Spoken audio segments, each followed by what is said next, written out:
La Bible révèle que la fin de toute chose est proche et que Dieu appelle tout homme à pouvoir se réjouir de la seconde venue de Jésus-Christ. L'objectif de cette présentation est de vous préparer à être du nombre de ceux qui gardent les commandements de Dieu et le témoignage, la foi de Jésus-Christ.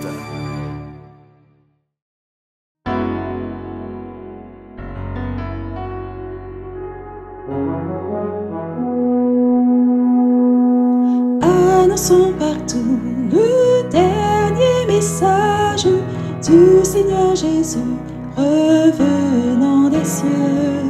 Dans le monde entier, rendons témoignage au roi saint et glorieux. Annonçons partout la bonne nouvelle. Jésus réunit tous ses rachetés. Il vient leur donner la vie éternelle en publiant ses bontés.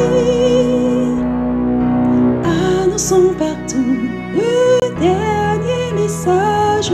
Le Seigneur Jésus vient sécher nos pleurs, briser les liens de notre esclavage, mettre un terme à nos douleurs. Annonçons partout la bonne nouvelle. Jésus réunit tous ses rachetés. Il vient leur donner la vie éternelle en publiant ses bontés. Annonçons partout le dernier message. Bientôt nous verrons la sainte cité. Gloire à notre Dieu, chrétien, bon courage, car voici l'éternité. Annonçons partout la bonne nouvelle. Jésus réunit tous ses rachetés. Il vient leur donner la vie éternelle en publiant ses bontés.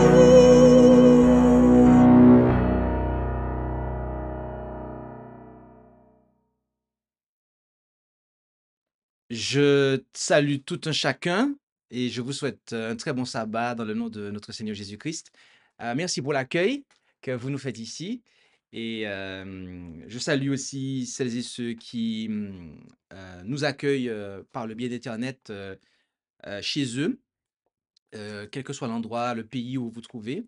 Nous vous saluons dans le nom de Jésus-Christ et nous allons poursuivre notre série d'études du livre du prophète Daniel.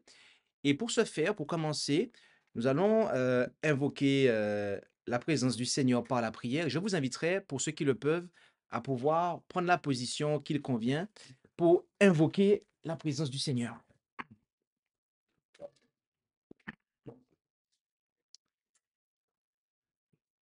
Notre Dieu, notre Père céleste, nous voulons te remercier pour ton amour infini et ta grâce manifestée envers nous dans le nom de Jésus, ton Fils.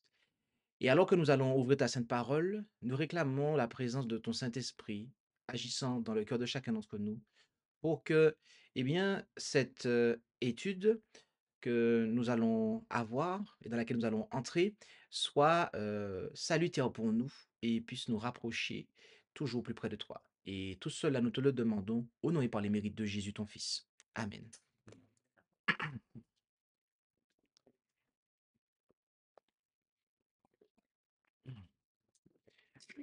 Le titre de cette 40e présentation de notre série d'études sur le livre du prophète Daniel est circonstance du songe, du deuxième songe plus précisément, de Nebuchadnezzar. Et il s'agira pour nous d'étudier du verset 4 jusqu'au verset 9 du chapitre 4 du livre du prophète Daniel. Donc, je le précise, jusqu'ici, nous avons étudié jusqu'au verset 3 du Daniel chapitre 4. Sabbat après sabbat, nous avons étudié les différents segments de ce livre. Et aujourd'hui, nous allons avancer, faire un pas de plus et considérer du verset 4 jusqu'au verset 9 et présentation que nous intitulons Circonstances au pluriel du deuxième songe de Nebuchadnezzar. Et donc, nous allons lire le texte de base qui se trouve du verset 4 au verset 9, qui se lit comme suit. Moi, Nebuchadnezzar, j'étais tranquille dans ma maison et florissant dans mon palais. J'eus un songe qui m'épouvanta, et mes pensées sur ma couche et les visions de ma tête me troublèrent. Et de ma part, ordre fut donné de faire venir devant moi tous les sages de Babylone, afin qu'ils me donnassent l'interprétation du songe. Alors vinrent les magiciens, les astrologues, les chaldéens et les devins, et je leur dis le songe, et ils ne m'en firent pas connaître l'interprétation. Et à la fin, Daniel, qui est nommé Belchatsar selon le nom de mon Dieu, et en qui est l'esprit des dieux saints, se présenta devant moi, et je lui dis le songe. Belchatsar, chef des magiciens, comme je sais que l'esprit des dieux saints est en toi, et que nul secret ne t'est difficile, dis-moi les visions que j'ai eues en songe, et donne-moi l'interprétation. Amen. Et donc, voilà le texte de base que nous allons décortiquer, expliquer, et finalement, à la fin, nous allons faire des applications pour nous, concrètement parlant, aujourd'hui. Nous allons commencer par dire la chose suivante. Nebuchadnezzar, avant de raconter les jugements de Dieu qui lui ont été infligés à cause de son orgueil, rend compte de l'avertissement qu'il a reçu avant qu'il n'arrive et qu'il aurait pu prévenir s'il avait tenu compte de cet avertissement.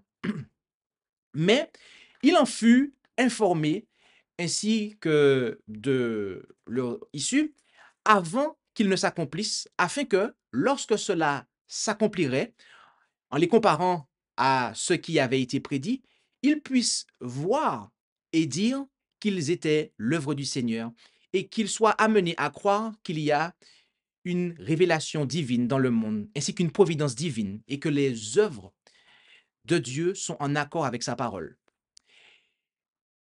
Et nous pouvons observer donc différentes choses avec les versets 4 jusqu'au verset 9. Au verset 4, premièrement, il est dit que Nebuchadnezzar était tranquille. Nebuchadnezzar avait mené à bien toutes ses guerres. Il avait soumis la Syrie, la Phénicie, la Judée et l'Arabie.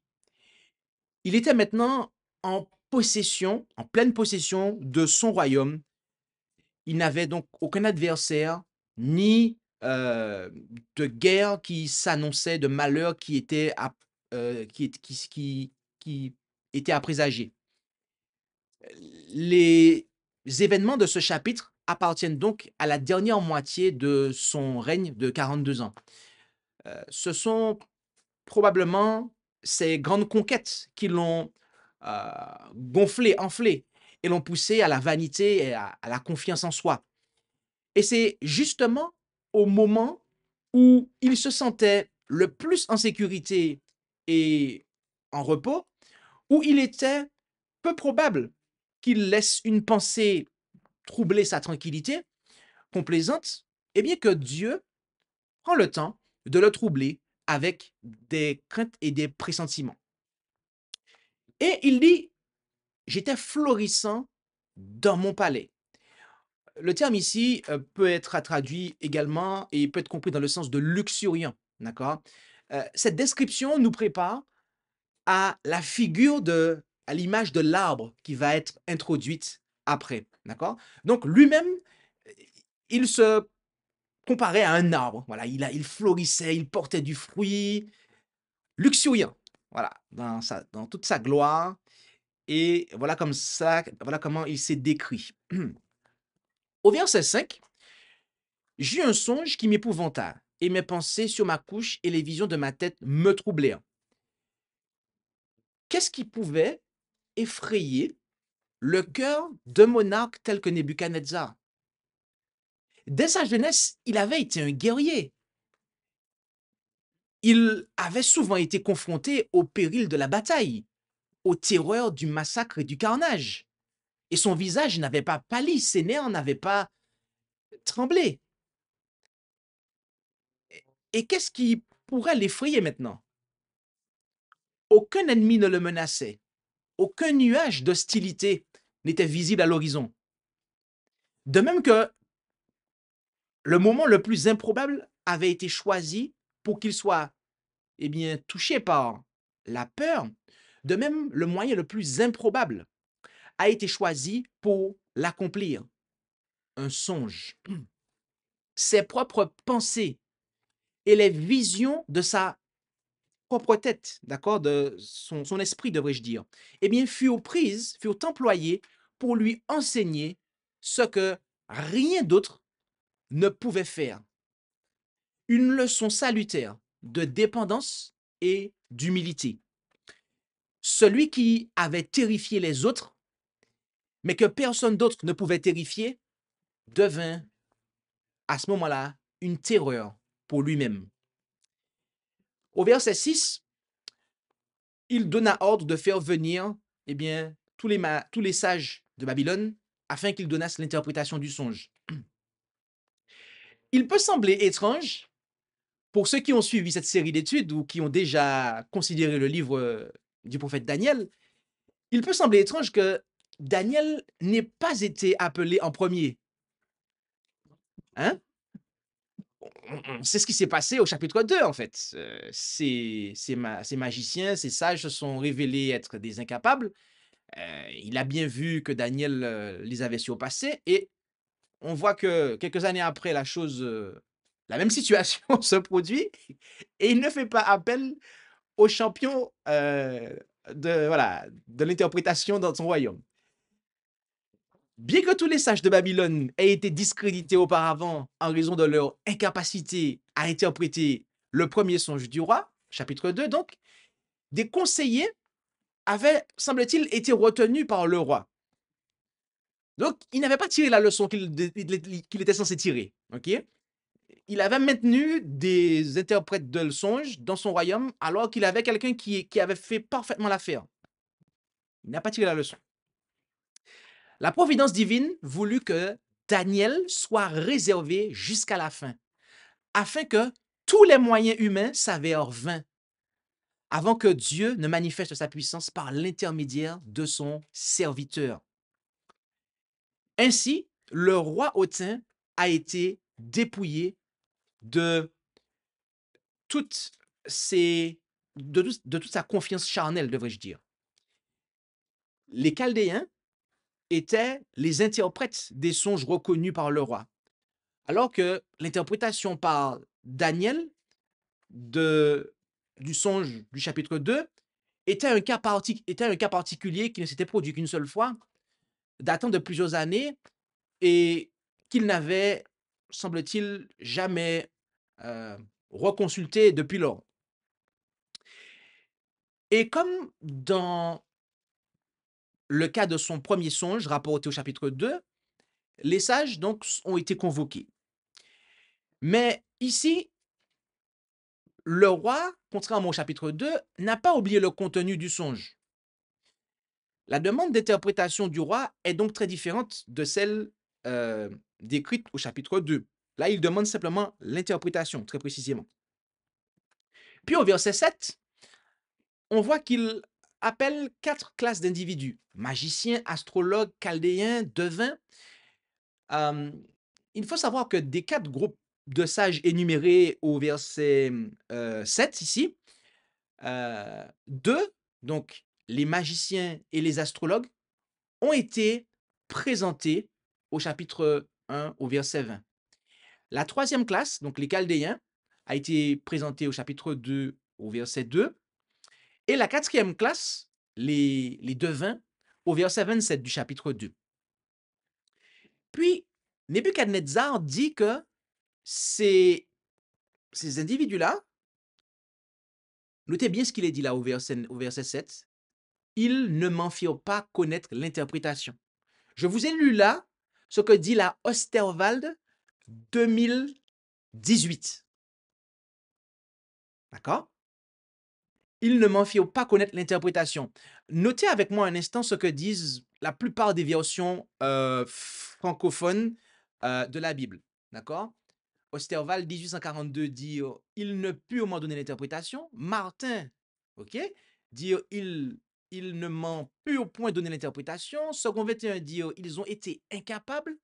Vous avez Summer aussi qui dit ça. Vous avez Bible français courant qui dit ça. Parole de vie aussi qui dit ça. Mais en fait, toutes les versions que j'ai mis en rouge là, alors, je tiens à le dire pour ceux qui ne le savent pas, mais nous croyons que la Osterwald et la Martin sont les deux Bibles qui sont publiées dans la francophonie, qui sont traduites à partir du bon manuscrit, d'accord? Mais ici, tristement parlant, ces deux versions-là, la version 1842 et Martin 1744, elles rajoutent un mot en fait, le verbe pouvoir, d'accord? Les autres que j'ai mis en bleu, vous voyez, elles vous donnent la bonne traduction. Parce que le verbe pouvoir n'est pas présent, en fait, dans le texte original. Le verbe pouvoir n'est pas présent. Donc, ce qui est dit, c'est vraiment ce qui est noté dans la Osterwald 2018, c'est que ils ne m'en firent pas connaître l'interprétation.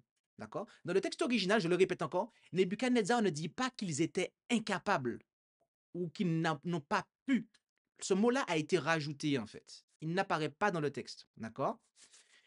Donc, il est vrai qu'aucun des sages n'a été, de manière extérieure, ils n'ont pas interprété, d'accord?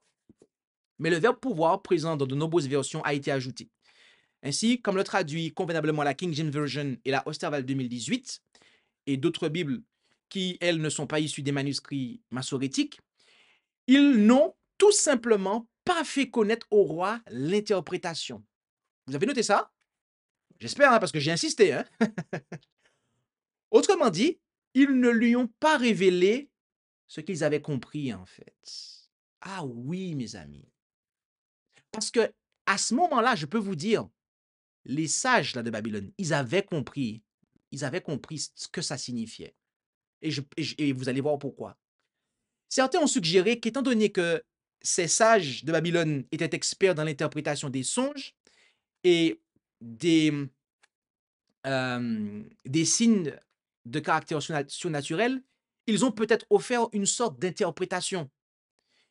Mais il n'a pas pu en être ainsi, car le songe était tellement explicite que le roi lui-même sentit qu'il contenait un message négatif à son intention. Et c'est ce qui l'a alarmé, en fait. Mais alors, s'ils savaient quelque chose, si ces hommes-là savaient quelque chose, s'ils avaient compris un tant soit peu quelque chose, peut-être qu'ils n'avaient pas compris parfaitement, mais ils avaient quand même compris que ça concernait le roi et que c'était très négatif à son égard. Pourquoi n'ont-ils rien dit au roi? Eh bien, il faut savoir que les courtisans avaient l'habitude de flatter leur souverain pour éviter de leur dire directement quoi que ce soit de désagréable, quelque chose qui pourrait leur plus paraître désagréable. Par conséquent, même s'ils avaient compris certaines parties du songe et avaient une idée plus ou moins, voilà, de sa signification, eh bien, ils n'ont tout simplement pas eu le courage d'exprimer leurs conclusions, en fait. Et si toutefois ils lui ont donné une explication, celle-ci n'a pas du tout satisfait le roi. Dans tous les cas, ils n'ont pas donné une interprétation précise, détaillée, comme Daniel le fit plus tard. La providence divine a voulu que le roi fût d'abord déconcerté par ce songe, afin que l'interprétation qu'en donnerait ensuite Daniel servit à la gloire du Dieu d'Israël.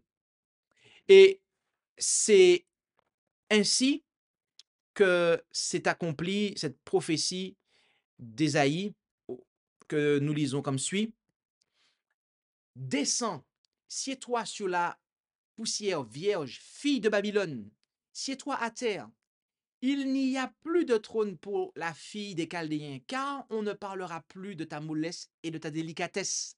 Viens maintenant avec tes enchanteurs et avec le grand nombre de tes enchantements, auxquels tu t'es appliqué dès ta jeunesse. Peut-être que tu en pourras tirer quelque profit. Peut-être que tu en seras fortifié. Verset 13. Tu t'es fatigué par la multitude des conseils que tu as demandés. Que ceux qui étudient le ciel, qui contemplent les étoiles et qui font leurs prédictions selon les lunes paraissent maintenant et qu'ils te délivrent de ce qu'il va t'arriver. Cette prophétie, donc, comme nous le disions, eh bien, s'est accomplie. Cette prophétie qu'Ésaïe avait prédite, à savoir que lorsque la ruine de Babylone se dessinerait par ses enchantements et ses sortilèges, eh bien, ces astrologues et ces devins ne pourraient lui être d'aucun secours. Ils ne pourraient lui être d'aucun secours. Ces flatteurs, ces hommes flatteurs-là, ok, qui avaient compris quelque chose, mais qui n'ont rien voulu dire, ils n'ont été d'aucun secours au roi, en fait. D'aucun secours au roi. Au verset 8, et à la fin, le verset commence par « et à la fin ». Cette expression suggère qu'un certain temps s'est écoulé avant que Daniel n'entre en présence du roi. Aucune explication n'est donnée quant à son arrivée tardive, mais il se peut que Daniel n'était tout simplement pas au palais avec les autres sages lorsque l'appel a été lancé. Il se peut également que Daniel, en tant que chef des sages, ne traitait que les questions que les autres ne pouvaient pas traiter. Il se peut enfin aussi que Daniel ait délibérément retardé sa venue afin de donner aux sages païens l'occasion de prouver une fois de plus leur incapacité, afin que Jéhovah, eh bien, démontre à nouveau sa puissance au roi. Puis, Nebuchadnezzar parle de Daniel et précise qu'il est nommé Belshazzar. Le récit... Donnez-moi un instant, s'il vous plaît. Ok, désolé pour l'interruption. Je disais donc, le récit présente Daniel d'abord par son nom juif, nom sous lequel il était connu de ses compatriotes, puis par son nom babylonien, qui lui a été donné en l'honneur du dieu principal que Nebuchadnezzar adorait encore à ce moment-là. De toute évidence, Nebuchadnezzar était un polythéiste. Bien qu'il ait reconnu la souveraineté de Jéhovah des années auparavant, mais malgré cela, il était encore, à ce moment-là, polythéiste. Et il dit que, donc, Daniel, qui est nommé Belshazzar, selon le nom de mon Dieu, et en qui est l'esprit des dieux saints. Ok? Le terme ici, qui est employé et traduit par Dieu, c'est un terme qui est fréquemment employé pour faire référence aux faux dieux. D'accord? Il y a plusieurs passages qui le montrent, comme Jérémie 10, verset 11, et Daniel 2, verset 11 et 47, etc. Mais il y a des occurrences où ce terme est appliqué au vrai Dieu. Comme par exemple Daniel 3, verset 25, et on va le voir après, au chapitre 5, verset 11 et 14. L'expression révèle ce qui a inspiré au roi la confiance dans la puissance et l'intelligence supérieure de Daniel. Elle révèle également que Nebuchadnezzar avait une idée de la nature, de la divinité à laquelle Daniel devait une telle puissance et une telle sagesse. Daniel et ses compagnons avaient témoigné sans hésitation du Dieu qu'ils adoraient. L'expression qui a été répétée au verset 9 et 18 du chapitre 4 montre bien que Nebuchadnezzar n'avait nullement oublié ce qu'il avait appris précédemment sur l'éminent don prophétique de ce juif et sur ses rapports qu'il avait avec son Dieu. Et le texte dit aussi que Nebuchadnezzar lui a dit le songe. Notez bien ça avec moi, hein. Le verset 8 se termine en disant que Nebuchadnezzar lui a dit le songe. OK. Maintenant, passons au verset 9, qui est le dernier verset. Belshazzar est le chef des magiciens, est-il dit. D'accord? Autrement dit, il est le chef des gouverneurs, gouverneur en chef de tous les sages de Babylone. Une chose qui est remarquable, c'est que notez que jusqu'à ce moment-là, Daniel est gouverneur en chef des sages de Babylone. OK? Donc ça fait 30 ans qu'il occupe cette fonction. 30 ans après, Daniel est toujours chef des conseillers. D'accord? Ce qui prouve qu'il a dû s'acquitter admirablement bien de sa tâche pour que le roi le conserve à cette position. Daniel était un bon employé. Daniel, c'était quelqu'un qui, comme on le voit, parce que pendant près d'une trentaine d'années, il reste à cette fonction-là. Voilà, c'était un employé totalement convenable qui remplissait ses fonctions et voilà, son employeur n'avait pas lieu de se plaindre de lui, au vu du temps qu'il est resté à sa fonction. Puis le roi dit, je sais. Cela renvoie à la connaissance qu'il a eue de l'habileté de Daniel plusieurs années auparavant. Je sais que l'Esprit des dieux saints est en toi et que nul secret ne t'est difficile. Dis-moi les visions que j'ai eues en songe et donne-moi l'interprétation. Vous avez noté ça? C'est ce que dit la Osterval 2018. Le verset précédent, je vous ai demandé de faire attention, Nebuchadnezzar a raconté le songe à Daniel. Maintenant, il lui dit de lui dire les visions qu'il a eues en songe et de lui donner l'interprétation. La demande est différente. Nebuchadnezzar ne demande pas la même chose à Daniel qu'il a demandé à ses sages. À ses sages, il aura simplement demandé l'interprétation. Là, Nebuchadnezzar demande à Daniel, après lui avoir raconté le songe, de lui dire les visions. Et les visions qui composent le songe et l'interprétation qu'il convient. En fait, rappelez-vous d'une chose, pour ceux qui ont suivi notre étude, notre série d'études jusqu'ici, ce qu'on a vu au chapitre 2, c'est la même chose. C'est-à-dire qu'il y a eu plusieurs visions qu'il a eues et qui ont composé le songe. D'accord? Donc c'est un songe, mais c'est plusieurs visions. Et il demande, en fait là, il met à l'épreuve Daniel. Il demande à Daniel, dis-moi les visions et les visions que j'ai eues en songe et donne-moi l'interprétation.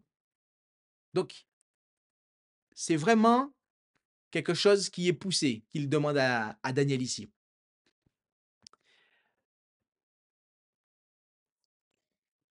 Cela étant dit, nous allons passer à l'application, car nous avons décortiqué les versets pour bien expliquer et comprendre. Et une fois qu'un texte est bien compris, eh bien, on peut en tirer des leçons pour nous aujourd'hui. On peut faire des applications. Euh, la première application que nous allons faire, et nous allons prendre un passage pour ça. Rendons-nous en 2 Samuel 11, verset 1. Un monarque a eu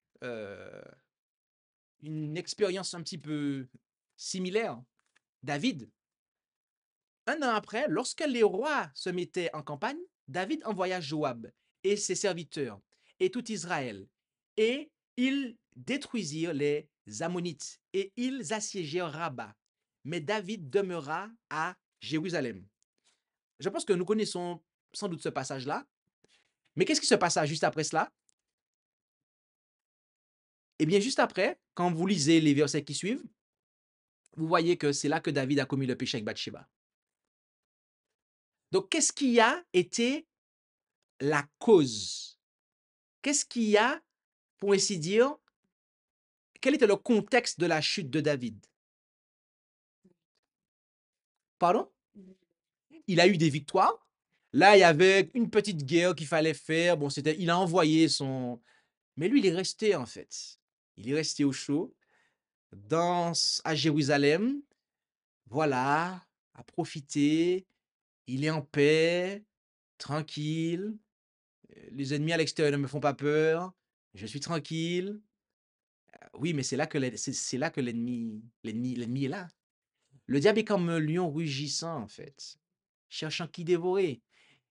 Et oui, Nebuchadnezzar, c'est cela. Il était tranquille, en paix, florissant. On vient sur ça dans un instant. Mais nous devons comprendre quelque chose, bien aimé. Et voilà la leçon, une première leçon qu'il nous faut comprendre, qu'il nous faut tirer de cela.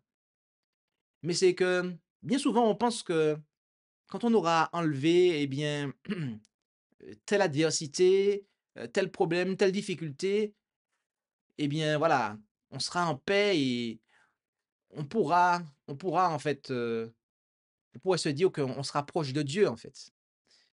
Mais ce qu'il y a, c'est que pourquoi Dieu a-t-il donné un travail pénible à faire à Adam et Ève? Après le péché, je parle.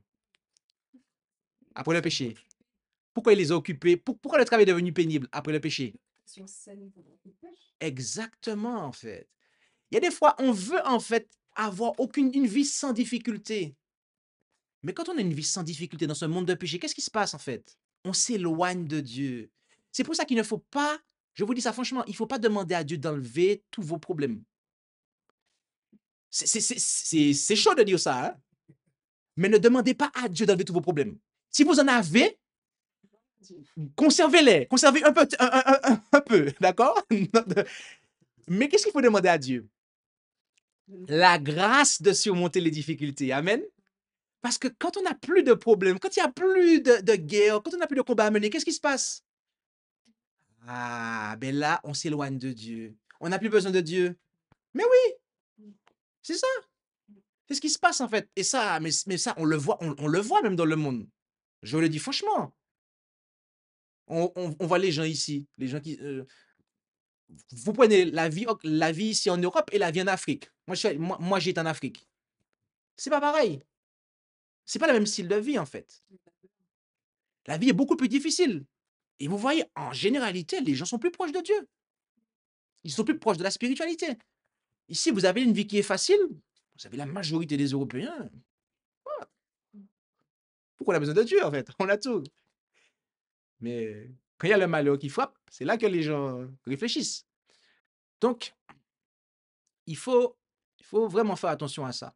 Et deuxième chose, 1 Thessaloniciens 5, verset 3, car quand ils diront paix et sûreté, alors une ruine subite les surprendra, comme les douleurs surprennent une femme enceinte, et ils n'échapperont point. Nebuchadnezzar a dit qu'il était en paix. Il a dit qu'il était en paix. Mais ce qui s'est passé, c'est que une ruine subite, eh bien, allait le surprendre. Et oui, une ruine subite allait le surprendre. Et Dieu l'a averti. Et c'est ce qui va se passer, bien aimé. Bientôt, et ça a déjà commencé, hein, mais les gens vont parler de paix et de sécurité. Il y en a qui pensent qu'il y aura un millénium de paix sur la terre, pour les êtres humains sur la terre. Hein? Mais ce qui va se passer, c'est que ils seront surpris par le retour du Seigneur. Il y en a qui penseront que quand ils vont éliminer le peuple de Dieu sur terre, eh bien voilà, ils seront en paix. Mais ils seront surpris. Ils seront vraiment, vraiment surpris en fait. Donc, véritablement, ne cherchons pas à penser ainsi, ne caressons pas cette idée, devrais-je dire. Et car nous risquons d'être surpris. En Luc 12, versets 16 à 21, nous lisons, Jésus leur proposa là-dessus cette parabole. Les terres d'un homme riche avaient rapporté avec abondance. Et il disait en lui-même, que ferai-je, car je n'ai pas assez de place pour serrer toute ma récolte. Voici, dis-je, ce que je ferai. J'abattrai mes greniers et j'en bâtirai de plus grands, et j'y amasserai toute ma récolte et tous mes biens. Puis je dirai à mon âme, tu as beaucoup de biens en réserve pour plusieurs années. Repose-toi, mange, bois et te réjouis. Mais Dieu lui dit, insensé, cette même nuit, ton âme te sera redemandée. Et ce que tu as amassé, pour qui sera-t-il? Et il en est ainsi de celui qui amasse des biens pour soi-même et qui n'est point riche en Dieu. Nebuchadnezzar, il avait conquis royaume après royaume. Son royaume s'était agrandi, son empire s'était agrandi. Et donc, il était riche. Il s'était enrichi. Il n'avait besoin de rien. Vous voyez les gens, je vais revenir là. La Odyssée. Eh oui. Mais ce qu'il y a, c'est que Nebuchadnezzar avait accumulé tout ça, mais pourquoi en fait? Pour lui. C'était pas pour Dieu. Et c'est là, en fait. Ici, Jésus, il nous met en garde contre le fait d'amasser des biens pour soi-même et que on n'est point riche pour Dieu. C'est vraiment un message pour tout homme. C'est vraiment un message qui est adressé à tout homme qui a cette qui entend ce message. Comme le riche insensé de cette parabole, dont les champs avaient abondamment produit, il oublia sa responsabilité envers celui à qui il devait sa grandeur. Nebuchadnezzar avait reçu des messages. Il savait qu'il y avait un Dieu qui était au-dessus. Il savait qu'il y avait un Dieu souverain. Mais, malgré cette connaissance-là, eh bien, il était toujours un but de lui-même. Toujours non reconnaissant. Et cela, bien aimé, nous devons faire attention à cet état d'esprit-là. Lorsque nous prospérons, lorsque nous réussissons, nous devons être reconnaissants envers Dieu. Lorsque nous obtenons un diplôme, lorsque nous avons un travail, lorsque nous obtenons une maison, tout ce que nous avons, les dons que nous avons, eh bien, nous devons nous dire que ce n'est pas pour nous-mêmes, mais que c'est pour Dieu. Quelle part a le Seigneur? Est-ce que je mets Dieu en avant? Est-ce que je n'oublie pas Dieu? Par la dîme, par les offrandes? Il y a beaucoup d'applications ici, en fait. Puis, il y a deux passages que nous aimerions considérer. Jérémie 17, versets 7 à 8, premièrement. Béni soit l'homme qui se confie en l'Éternel et duquel l'Éternel est la confiance. Car il sera comme un arbre planté près des eaux et qui étend ses racines le long d'une eau courante, lequel, lorsque la chaleur viendra, ne la sentira point. Et sa feuille, ou si aujourd'hui on dirait son feuillage, sera vert. Il ne sera point en peine dans l'année de la sécheresse, et il ne cessera point de porter du fruit. D'accord? Et en contrario, Job 15, versets 31 et 32, qu'il ne s'assure point sur la vanité qui le séduit, car la vanité sera sa récompense. Il périra avant que ses jours soient accomplis, ses branches ne reverdiront point. Qu'est-ce que ces versets-là nous apprennent?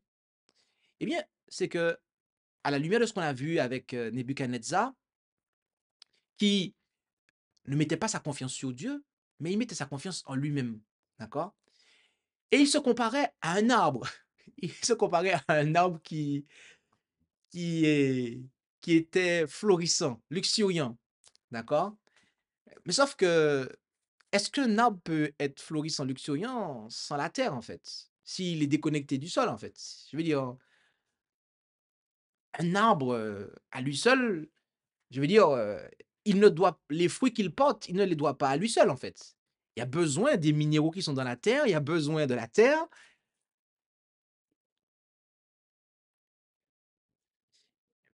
Vraiment, nous devons bénir le Seigneur, nous confier en lui et non en nous-mêmes. Reconnaître que les fruits que nous portons, les choses que les autres aiment chez nous, admirent chez nous, eh bien, que tout cela vient de Dieu. Tout cela est en définitive pour la gloire de Dieu et que nous devrions nous confier en Dieu. Mais bien souvent, on s'assure, comme il est dit ici, sur la vanité. On ne bénit pas le Seigneur, on ne se confie pas en lui, on ne lui donne pas gloire. Et ce qui se passe, c'est qu'à terme, on finit par arrêter de porter du fruit. Oui, on finit à terme par arrêter de porter du fruit parce que, eh bien, on ne se confie pas en Dieu. Il y a deux types de fruits qu'on doit porter. Jean-Baptiste a dit aux pharisiens de porter du fruit de la repentance et Paul nous parle du fruit de l'esprit. Et très précisément, Jean-Baptiste a dit des fruits, c'est pluriel, de la repentance. Et en Galate, Paul dit le fruit de l'esprit. D'accord? Est-ce qu'il est possible de se repentir sans Dieu? Non. La repentance est un don. C'est Jésus qui nous l'accorde. Acte 5, versets 31 et 32. Est-ce qu'il est possible d'avoir le fruit de l'esprit sans Dieu? D'avoir le caractère divin sans Dieu? Pas du tout.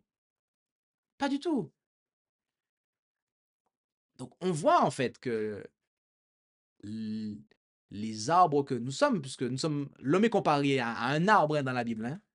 Je vous renvoie au psaume 1, c'est ça. Eh bien, si on n'est pas branché, pas les branches, hein, mais enraciné, devrais-je dire, voilà, j'ai cherché le mot. On n'est pas enraciné, eh bien, en Christ, eh bien, il ne sera pas possible de porter du fruit.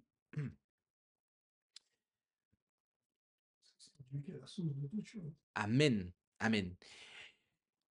En Job 7, versets 13 et 14, nous lisons, quand je disais, mon lit me soulagera, ma couche emportera quelque chose de ma peine, alors tu m'étonnes par des songes et tu me troubles par des visions.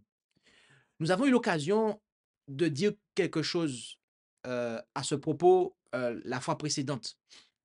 Lorsque Dieu nous montre des choses en songe, en vision, et que cela nous trouble, nous devrions réfléchir, porter attention.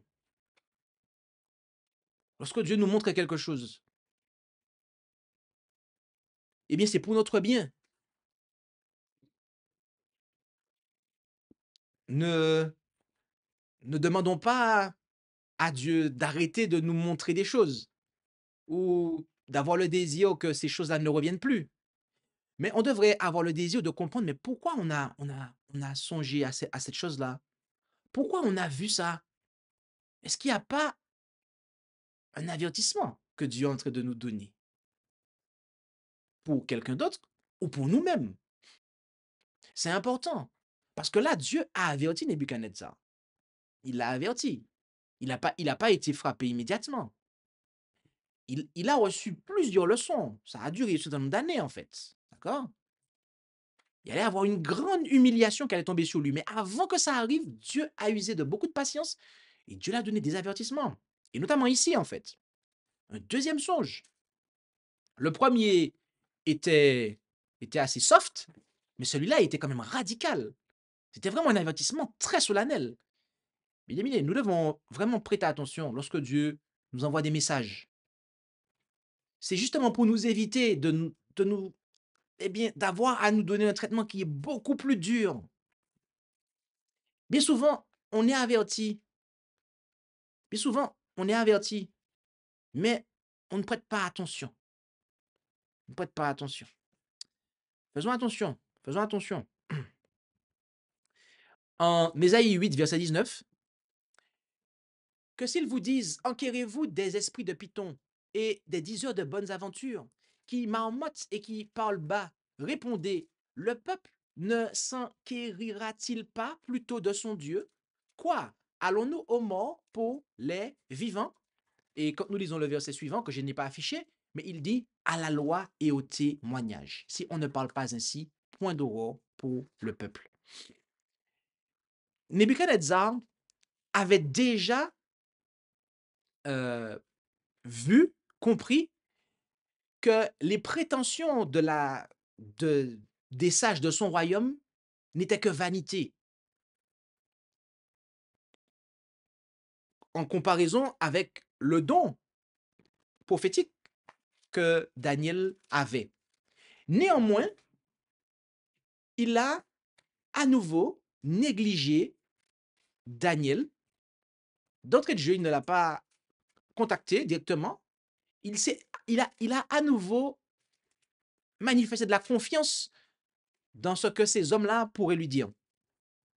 Et il a fait appel à ces astrologues et devint prétentieux. Vous savez, on est un petit peu parfois comme Nebuchadnezzar, n'est-ce pas?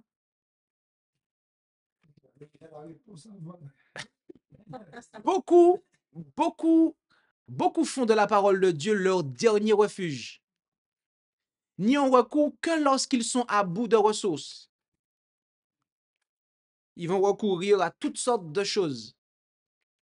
Il y en a qui vont jusqu'à aller voir les marabouts, les voyants, les médiums. Et oui, ça existe malheureusement. Il y a des chrétiens qui font ça. Et il y en a voilà, qui ont attrait à ça. Ils pensent qu'ils peuvent combattre le mal par le mal.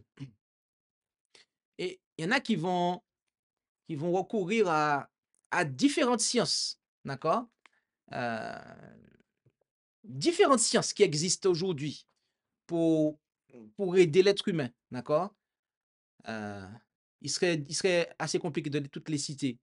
Mais il y en a qui vont mettre leur confiance dans, par exemple, la science qu'on appelle la psychologie, d'accord? Et je ne suis pas en train de dire que c'est quelque chose qui est dépourvu de choses qui soient correctes.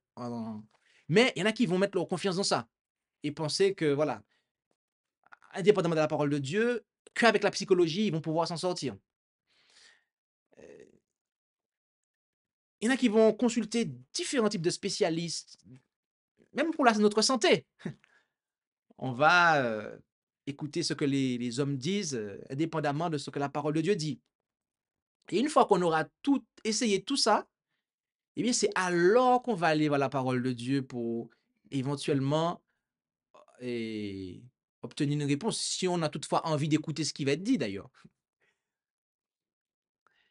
Bien-aimés, ne soyons pas comme Nebuchadnezzar.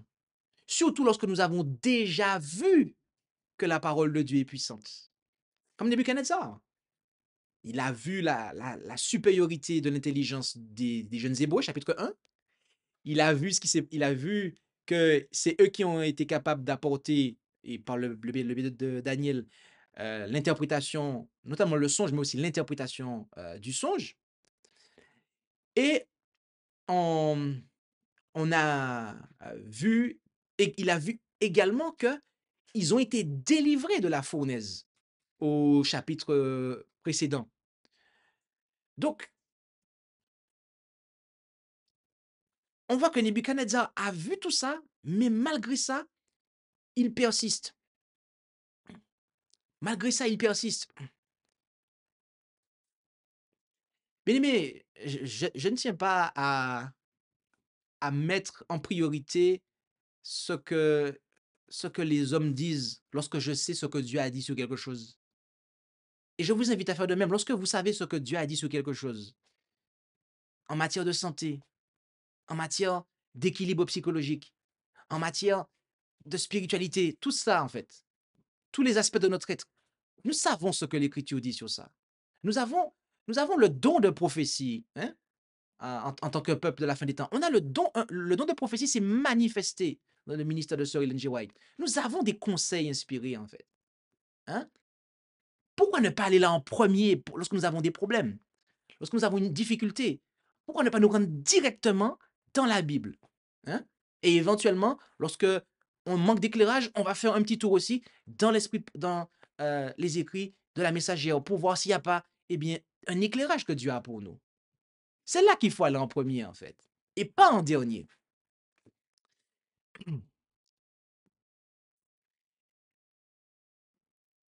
En Ézéchiel 33, verset 8, lorsque j'aurais dit au méchant, méchant tu mourras, et que tu n'auras pas parlé pour avertir le méchant de se retirer de son train, ce méchant-là mourra dans son iniquité, mais je redemanderai son sang de ta main. Et Isaïe 56, verset 10, toutes ces sentinelles sont aveugles. Ils ne savaient rien. Ce sont tous des chiens muets qui ne peuvent aboyer, qui ronflent, qui se tiennent couchés et qui aiment à dormir. Rappelez-vous une chose, c'est que les sages de Babylone, ils avaient compris quelque chose du songe, parce que le songe était explicite. Mais qu'est-ce qui s'est passé? Ils n'ont pas fait connaître au roi la chose. Hein? Dieu nous dit que lorsqu'on sait quelque chose, lorsqu'on sait qu'un malheur va arriver à quelqu'un, mais qu'on ne lui dit pas, il va nous tenir pour responsables, en fait. Les sages de Babylone, là, ils ne travaillaient pas dans les intérêts de Nebuchadnezzar. Rappelez-vous qu'il y avait des conseillers, au chapitre 3, qui avaient recommandé au roi de faire ce qu'il a fait au chapitre 3, en fait. Donc, il y avait des gens qui ne travaillaient pas dans son intérêt, en fait. Et ces mêmes individus-là, lorsque Dieu est en train d'envoyer un songe à Nebuchadnezzar, ils n'ont même pas ouvert la bouche pour lui dire, là, il y a un truc contre toi, au roi. Non, même pas, en fait. Bien-aimé, parfois, il y a des choses qu'on voit, il y a des choses qu'on sait. Mais qu'est-ce qui se passe, en fait? Eh bien, on a tendance à faire comme les sages de Babylone. Hein? On va se taire. On va se taire pour ne pas avoir de problème. On sait dire merci, hein? On sait que dire merci, ça va faire plaisir à la personne. Donc, on dit merci. Tout ce qui est positif, on va le dire. Mais pourquoi on n'utilise pas cette même chose-là qui nous pousse à dire des choses positives? Pourquoi ne pas l'utiliser quand il faut dire à quelqu'un, attention, là, tu files le mauvais coton, en fait. Attention, ce que tu fais là, ce n'est pas bon. Et le dire à la personne droit dans les yeux, hein, de la même façon qu'on lui dit merci, allez le voir, lui dire, il y a un problème. Ce que je dis là paraît tellement simple, hein, mais je peux vous dire que trop souvent, les chrétiens se comportent comme les sages de Babylone. Trop souvent, on sait quelque chose, on sait que c'est pas bon, on voit que la personne file un mauvais coton, mais on ne va pas lui parler à la personne. On se tait. Oui, il y en a qui choisissent de se taire car ils ne veulent pas avoir de problème. Ils estiment qu'ils vont créer des problèmes. Et c'est ça, c'est ça qu'on argumente. Oui, moi, j'ai pas envie de créer de problème, etc. J'ai pas envie. Ok, il n'y a pas de souci. Qu'est-ce que Dieu dit à ça, en fait? Coupable. C'est Dieu ce que je dis là ce matin. Mais c'est la vérité, en fait. Coupable, en fait. On est coupable de ça, en fait. On est coupable. On n'est pas le gardien de son frère. Parce que c'est ça, en fait. Tu es le gardien de ton frère. Si ton frère fait un truc qui n'est pas bon, tu dois le lui dire. De la même façon que quand il fait un truc qui est bon, tu lui dis Amen, c'est bien. S'il fait quelque chose qui n'est pas bon, tu lui dis. Si il fait un bail qui n'est pas bon, ou qu'a dit-li. Et oui, parce que sinon, en fait, Dieu nous compare à des chiens muets, en fait. Vous savez, les chiens, c'est quoi? Les chiens, c'est ceux qui aident le berger à rassembler le troupeau. OK? Et aussi, le chien, c'est ce qui, quand il y a un loup qui va venir, il va aboyer pour effrayer le loup. OK? Le berger, c'est Jésus. C'est lui le divin pasteur. Tous les pasteurs qui sont sur terre, ce sont des sous-bergers, en fait. D'accord? En réalité, hein, dans cette image du berger et du chien, d'accord? Le berger a un chien ou des chiens. Dans cette image-là, hein, le berger, c'est Jésus. Les chiens, ce sont qui? Ce sont les ministres, en fait. d'accord? Mais il y en a qui font leur travail, ils aboient. Donc ils font leur travail, ils aboient. Et il y en a, ce sont des chiens muets, en fait. Vous leur donnez à manger, vous vous occupez d'eux, mais ce sont des sales bêtes. Désolé de le dire, mais ce sont des bêtes inutiles, OK? Qui n'aboient pas, qui ne font pas leur travail, en fait. Bien-aimés, faisons attention à ça. Parce que si on aime quelqu'un, on lui dit que ce qu'il fait, c'est pas bon. Et trop souvent, je sais pas pourquoi, mais les chrétiens ont du mal à penser comme ça. Que si quelqu'un fait un truc qui est pas bon et qu'on le dit pas, mais c'est parce qu'on l'aime, on n'a pas envie de le blesser. Mais non, qu'est-ce que Jésus dit? Le modèle, il dit quoi? Qu'est-ce que dit le pasteur du ciel? Il dit quoi? Je reprends et je châtie tous ceux que j'aime. Et donc du zèle et repentoir. Donc de grâce, ne soyons pas comme les serviteurs de Nebuchadnezzar, les Chaldéens là, qui savent quelque chose et qui ne disent pas.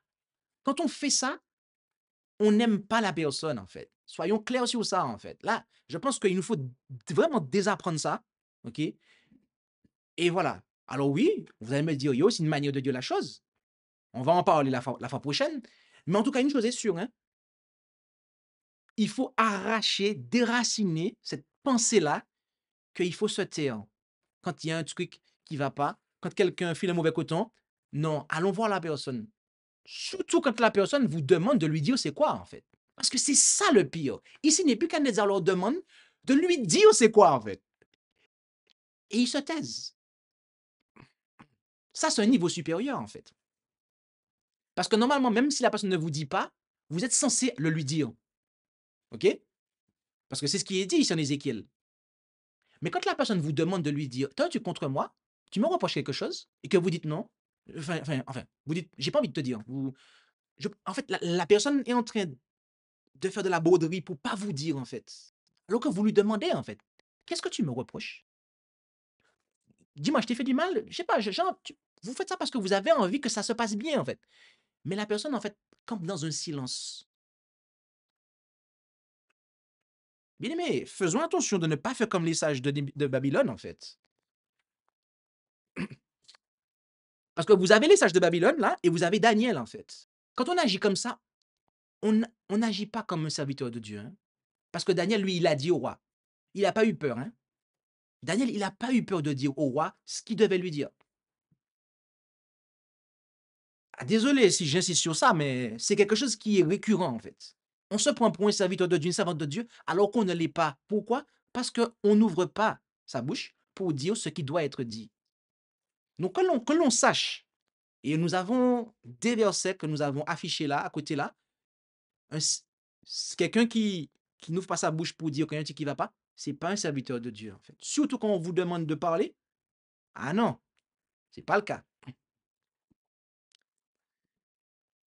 2 Timothée 4, versets 2 à 4.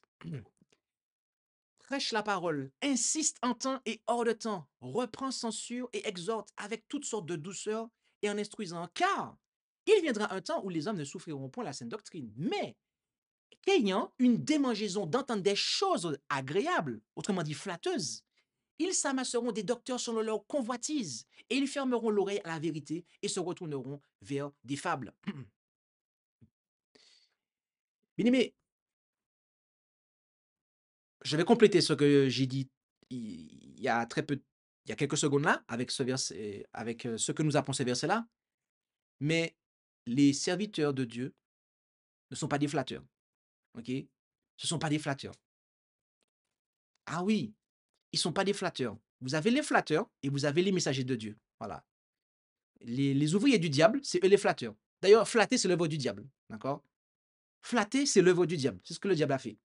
Et c'est ce qu'il pousse les gens à faire, flatter les gens, d'accord? Ne pas leur dire les choses ou etc. Ne pas toucher le point du doigt la chose en question. Et vous avez les messagers de Dieu, les serviteurs, les servantes de Dieu, qui vont dire la chose. Ils vont le dire. Ah ouais, ils vont le dire. Avec douceur, mais ils vont le dire parce que ils ne sont pas des flatteurs. Donc, ne soyons pas des flatteurs comme les sages de Babylone, d'accord? Soyons des serviteurs de Dieu, des servantes de Dieu, et disons la parole de Dieu en temps, hors de temps, avec douceur, mais disons-le. Disons-le, parce que Voilà, on a déjà dit pourquoi tout à l'heure. On aura des comptes à rendre pour ça, si on ne le fait pas. Luc 14, verset 10. Mais quand tu seras invité, va te mettre à la dernière place, afin que quand celui qui t'a invité viendra, il te dise, mon ami, monte plus haut. Alors cela te fera honneur devant ceux qui seront à table avec toi. Nous prenons ce verset-là parce que Daniel s'est frayé, devrais-je dire, Daniel ne s'est pas frayé un chemin euh, jusqu'à la présence du roi avec le reste des sages. Il est resté en retrait, en fait. D'accord? Il est resté en retrait et il attendit calmement dans l'obscurité qu'on sollicite sa présence. D'accord? Et, et ça, c'est quelque chose qu'il nous faut noter et que avec les paroles qu'on a au verset 10 de Luc 14 qu'on vient de lire, que Jésus met en avant le fait de ne pas s'avancer ou imposer sa présence. Euh, on doit effectivement, dans différentes situations dans la vie, hein, lorsque vous êtes invité chez les gens ou lorsque, voilà, même des fois, je prends un cas, il y a des fois, il y en a qui font leur propre promotion. Il y en a qui font leur propre promotion. Il y a des fois, ça arrive, on fait sa propre promotion. On s'auto-évalue. Mais non, si tu as fait un truc qui est bien, ne le dis pas. Laisse les autres dire que ce que tu as fait est bien. Ouais. Non, restons en retrait et attendons qu'on soit appelé. Attendons que d'autres mettent en avant et nous invitent à nous mettre à dire des choses ou à faire des choses. C'est c'est une caractéristique chrétienne qui est là, que Daniel a manifesté et que nous devons aussi manifester. En Éphésiens 3, verset 5, qui est l'avant-dernier texte, mystère qui n'a point été découvert aux enfants des hommes dans les temps passés, comme il a été révélé dans ce temps-ci par l'Esprit à ses saints apôtres et aux prophètes. Notez que Daniel, Nebuchadnezzar a dit qu'il avait l'Esprit des dieux saints, d'accord? Euh, nous comprenons cela comme étant que le fait que Daniel était rempli en fait de l'Esprit de Dieu. Et c'est donc la qualification pour interpréter les songes, en fait. La qualification de Daniel pour interpréter les songes n'était pas sa formation, mais c'était le fait que Dieu habitait en lui par son esprit. Et c'est là la condition préalable à toute compréhension spirituelle aujourd'hui. Vous aurez beau faire des études, même des études de théologie, d'accord? Mais si l'Esprit de Dieu ne vous conduit pas, bah en fait, tout ça, ça ne servira à rien, en fait. Vous savez qu'il y a, il y a beaucoup de gens qui amènent des gens en enfer et qui ont des diplômes de théologie, qui ont des doctorats, des masters, des doctorats.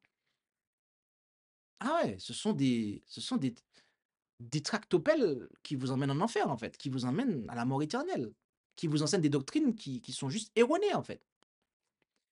La qualification pour, de Daniel était la présence de Dieu en lui. Et c'est ce qui faisait la différence. C'est ce qui faisait la différence.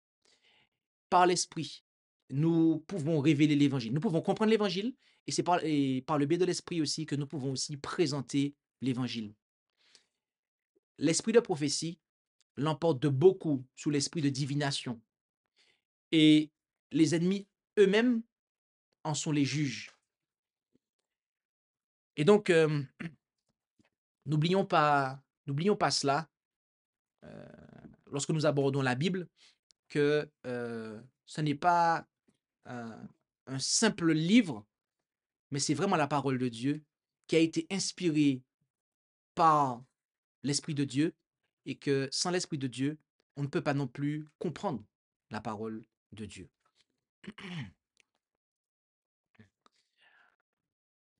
En Jacques 1, verset 23 à 24, car si quelqu'un écoute la parole et ne la met point en pratique, il est semblable à un homme qui regardait dans un miroir son visage naturel et qui, après s'être regardé, s'en irait et oublierait aussitôt qui il était. Nebuchadnezzar avait écouté la parole de Dieu. Vous savez ça? Mais oui, puisque Daniel lui parlait. Daniel était prophète. Donc, quand Daniel parlait, Daniel lui apportait la parole de Dieu. Mais qu'est-ce qui s'est passé en fait? Nebuchadnezzar n'a pas mis ça en pratique.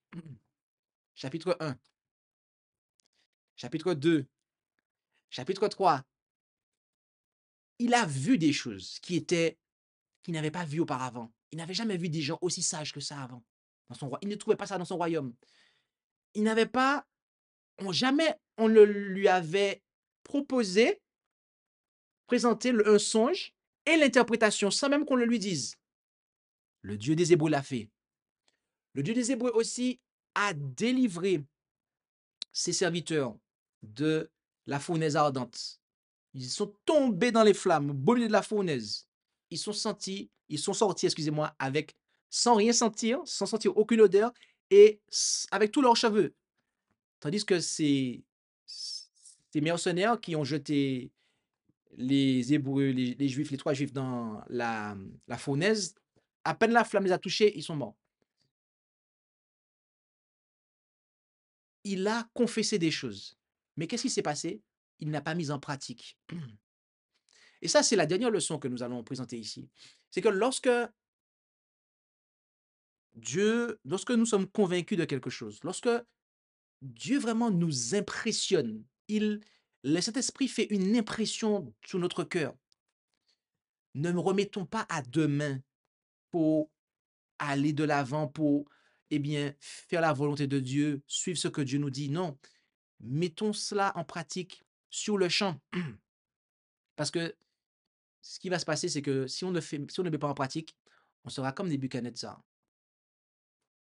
qui a bâti sa maison sur le sable et qui, au final de compte, il a oublié, pour ainsi dire, il a oublié certaines choses et du coup, son royaume ne pouvait pas, lui, il ne pouvait pas durer parce qu'il ne mettait pas en pratique la parole de Dieu.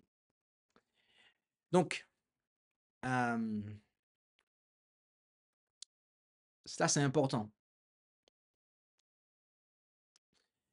Et donc, plaise à Dieu que nous puissions tirer et retenir toutes ces leçons de cette étude afin que Dieu soit glorifié. Nous vous invitons si vous avez des questions, à pouvoir les poser dans la description de l'enregistrement. Et nous allons, avant de prier, prendre le chant thème.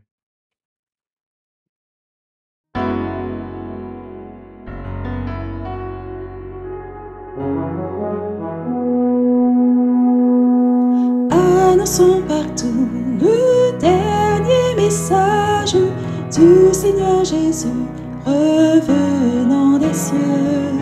Dans le monde entier, rendons témoignage au saint et glorieux. Annonçons partout la bonne nouvelle. Jésus réunit tous ses rachetés. Il vient leur donner la vie éternelle en publiant ses bontés. Annonçons partout le dernier message. Le Seigneur Jésus vient sécher nos pleurs, briser les liens de notre esclavage, mettre un terme à nos douleurs. Annonçons partout la bonne nouvelle. Jésus réunit tous ses rachetés. Il vient leur donner la vie éternelle en publiant ses bontés.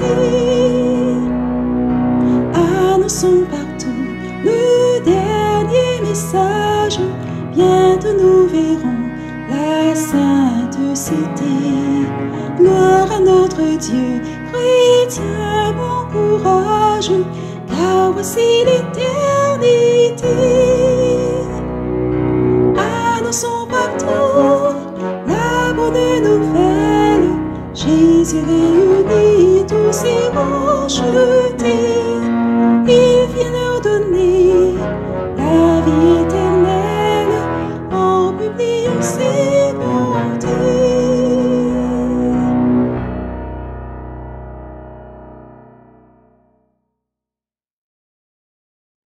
bien, je vous invite à vous joindre à moi pour la prière et de clôture et prenons la position là où cela est possible.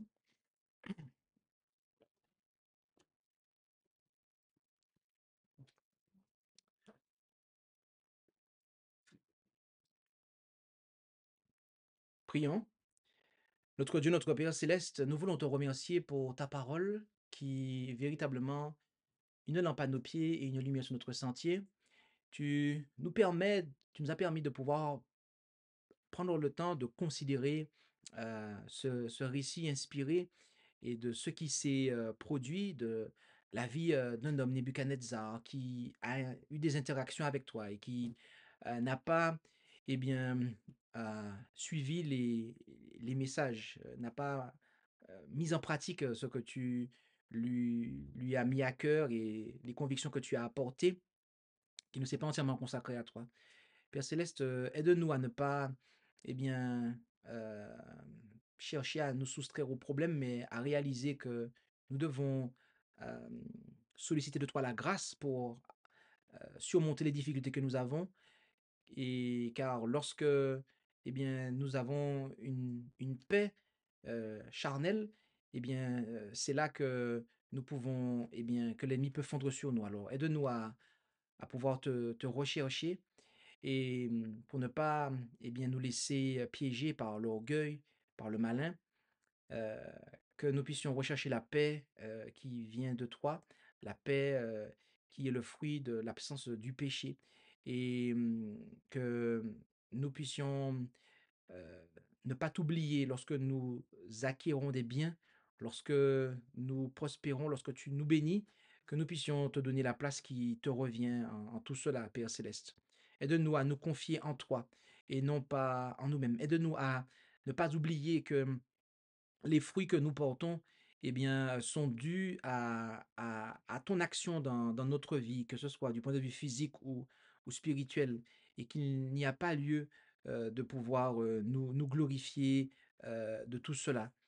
Permets-nous de toujours prêter attention aux avertissements que tu nous donnes, afin que nous ne soyons pas, eh bien, afin que tu n'aies pas à nous châtier d'une façon qui soit euh, je dirais, humiliante, mais que nous puissions être euh, suffisamment attentifs aux, aux avertissements que tu nous donnes, Père Céleste.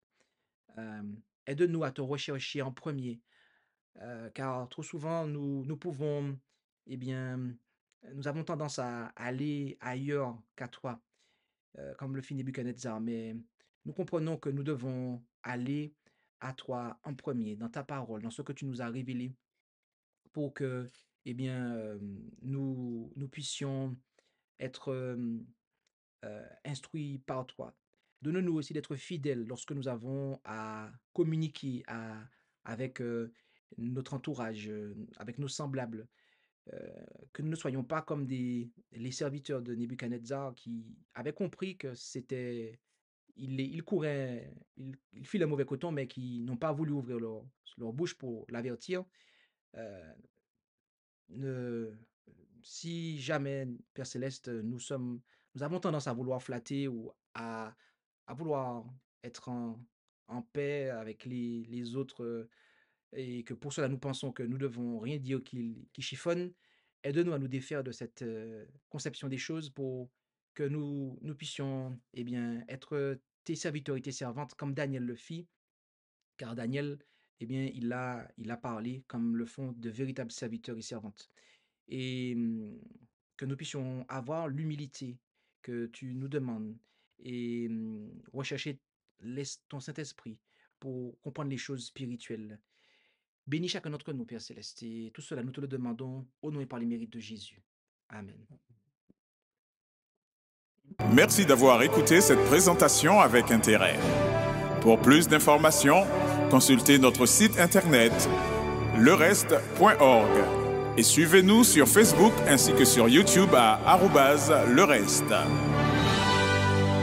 Vous pouvez aussi nous contacter par email à info@lereste.org ou par téléphone au +33 6 12 60 13 69.